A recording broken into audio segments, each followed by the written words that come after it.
പ്രായഭേദമില്ലാതെ പക്ഷാഘാതം വന്ന് തളർന്നു പോകുന്നവരുടെ എണ്ണം ഇന്ന് കൂടി വരികയാണ്. തളർന്നുപോയ ശരീരത്തെ മനസ്സുകൊണ്ട് വീണ്ടെടുത്തവരും നിരവധി പേരുണ്ട്. അത്തരം ആളുകളുടെ സംഗമവേദിയായി മാറുകയാണ് എറണാകുളത്ത് നടന്ന പ്രത്യാശാ കൂട്ടായ്മ. ഇവിടെ അതിജീവനത്തിന്റെ നാളുവഴികൾ ഓർത്തെടുക്കുകയാണ് പലരും.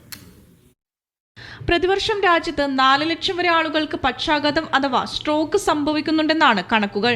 രോഗശൈലിയിലാവുന്നതോടെ ജീവിതം അവിടെ അവസാനിച്ചു എന്ന് കരുതുന്നവരിലേക്ക് പ്രത്യാശയുടെ വെളിച്ചം വീശിയവരെയും അതിലൂടെ അതിജീവനത്തിന്റെ കരുത്ത് നേടിയവരെയും പരിചയപ്പെടുത്തുകയാണിവിടെ.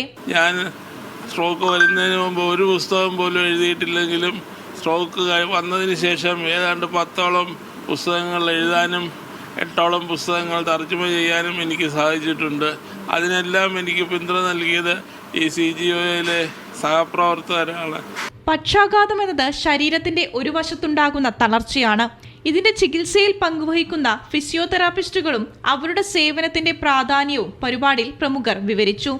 തളർന്നവരെ മാറ്റി നിർത്താതെ അവർക്കിണങ്ങുന്ന ജോലികളിലേക്ക് അവരുടെ സാമൂഹികമായ ഇടപെടൽ ഉറപ്പുവരുത്തണമെന്ന അഭിപ്രായവും ഉയർന്നു. മാനസികമായിട്ട് ഈ രോഗിയെ പ്രാപ്തമാക്കുക. ഞാൻ ഈ സൊസൈറ്റിയിലെ ഒരു വാല്യുബിൾ മെമ്പറാണ്.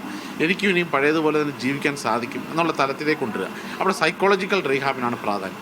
അടുത്തത് വൊക്കേഷണൽ റീഹാബാണ്. അത് നമ്മുടെ നാട്ടിൽ വളരെയേറെ അതായത് മോശം സ്ഥിതി കിടക്കുന്ന ഒരു കാര്യമാണ്. കാരണം ഇവരാരും തന്നെ ഒരു ജോലി ചെയ്യാൻ പ്രാപ്തമാവുക അല്ലെങ്കിൽ ഇവർക്ക് ആവശ്യമായ തൊഴിൽ കണ്ടെത്തി നൽകുവാനുള്ള പല കാര്യങ്ങളും നമ്മുടെ നാട്ടിലില്ല. സെൻട്രൽ ഗവൺമെന്റ് ഓഫീസേഴ്സ് അസോസിയേഷനും ഇന്ത്യൻ ഫിസിയോതെറാപ്പിസ്റ്റ് അസോസിയേഷനും സംയുക്തമായാണ് പ്രത്യാശ 2025 എന്ന സംഗമം സംഘടിപ്പിച്ചത്.